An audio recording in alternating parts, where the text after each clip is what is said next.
Mga bata, alamin natin ngayon ang tunog ng bawat letra sa pamamagitan ng pag-awit ng alpabasa. Halika, simulan na natin!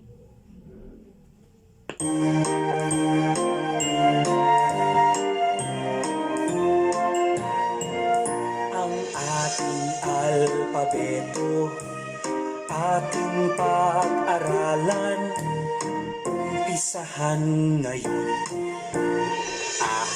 Aso, bola, cactus, daga, eroplano, French fries, gatas, hipon, ilaw, jeepney, keso, lamok, medyas, niyog, okra, pato, quezon, rosas, sisiw, tigre, ubas, Venus, watawat, xylophone, yoyo, zebra, ngipin at tenye.